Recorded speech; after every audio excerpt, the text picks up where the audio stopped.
This is from MetsMinors.net.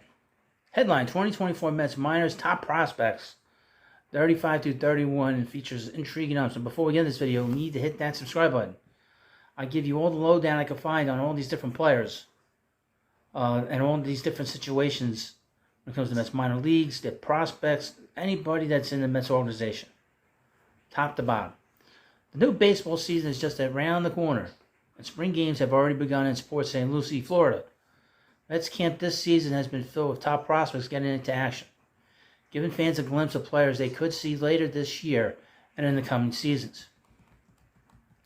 The Mets added loads of talent to their farm system during the 2023 season, whether through a strong draft class, their trade deadline sell-off, or continue to develop the talent they already had in the system. Multiple Mets minors writers voted on this. Well, we don't care about what they think. I'm just going to go through the scouting reports. Now, the first is Wilfredo Lara. I talked about him in the last video. Some more stuff on him. He's 19 years old. He's a utility player. They look at him as a utility player. 2023 was Lara's first full season with the Mets, and the 19-year-old Dominican-born utility man did not disappoint. Lara posted a strong .814 OPS for his age 19 campaign and played every position for the St. Lucie Mets aside from pitcher and catcher.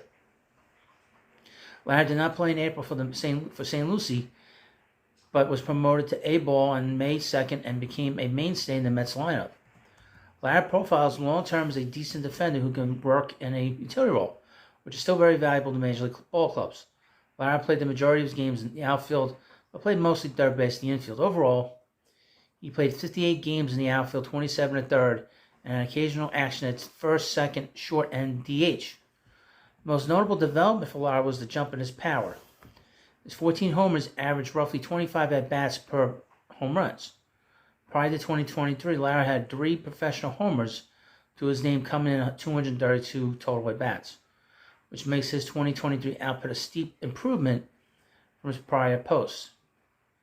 He also got on base at a strong clip of a .362 on-base percentage in the Florida State League. He ranked in the 82nd percentile for speed and finished season third on the St. Lucie with 17 stolen bases. Lara figures to start the year with the high-A Brooklyn Cyclones following his strong 2023 campaign. Now, he was signed in 2021. They expect him to be in the big leagues by 2026. Next up, he's an interesting player. Outfielder Simon Juan, who's 18 years old. He was signed 2 years ago. Juan, one of the Mets' more prized international free agent signings in recent years, has struggled in his brief minor league career.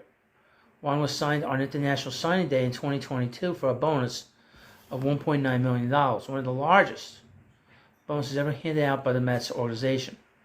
Over the course of 2 seasons, Juan has posted a slash line of .219, .303, .315 with just 4 homers.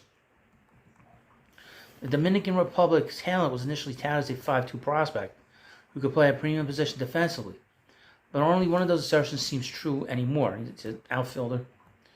It is hard to know what to expect from him offensively anymore. Juan's power has been non-existent, which has been arguably the biggest reason his stock has fallen. Stats are never a perfect way to scout a player, but the lack of power is a concerning sight for Juan and could hold him back in his development. Juan still profiles as a center fielder long term, with his range, speed, and athleticism keeping him in that position. While his ability to stay at a premium position will help his prospect stock, the sky may come caving in for Juan if he has to move out of center field. So long as Juan is young and can play center, he will be in conversation for these lists. But the clock is ticking on him, and time moves quickly. Number 33rd on this list, a right-handed pitcher, Jonah Tong, which I have a scouting report on him on this channel. You Google his name, put scouting report, my video comes up if you're in Google. Jonah Tong was selected by the Mets in the 7th round of the 2022 MLB Amateur Draft. Then did not make his organizational debut until 2023. The Canadian native only made it into 10 games in 23, but had great strikeout results despite a poor ERA. Relative to his ERA, Tong did a good job limiting base runners outside of walks. However, he suffered from the long ball, considering he allowed 3 in just 21 innings of work. Tong's biggest area of improvement heading into 24 will be his command. Tong walked an incredible 22 batters in 21 innings. Wow. Showing serious fundamental issues that need to be improved sooner rather than later. The 20-year-old is looking for his first full season of work in 24 and can see a noticeable increase in innings with the St. Lucie Mets. Tong's a hard-throwing righty sitting in the mid-90s with his fastball and has been up to 96 miles per hour. His fastball is of the cut right variety that gets strong vertical break. His best secondary is far and away his second high spin rate as a curveball. He also features a gyro slider. Tong struggles to command all 3 of his pitches, but could see his numbers settle down and his curveball continue to play up if he can obtain better command of the strike zone. Until then, Tong continues to be a mostly unsolved question for the Mets. The writers expect Tong to be start the year in 2024 with the St. Lucie Mets, which is in low A ball.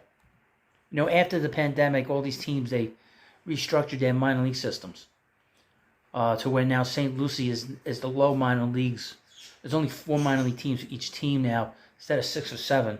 And the Mets turned St. Lucie into the low A, and Brooklyn is a high A. Here's another pitcher, left-handed pitcher Luis R. Rodriguez, which I talked about him a couple times.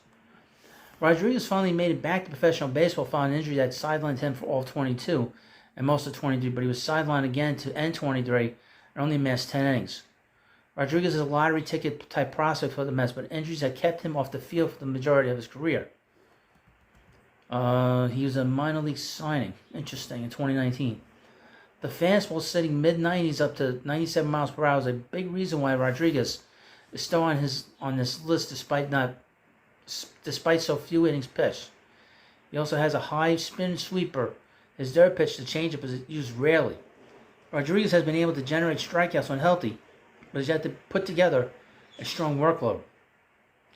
If Rodriguez can stay on the field, you need to develop a third pitch to ensure that he can continue to move to the Mets system. And finally on this list, and this is a bit of a disappointment to a lot of people, is Nate Lavender, who got basically sent down to minor league camp. He pitched really well. He's going to be one of the first guys out of the minors to come up here.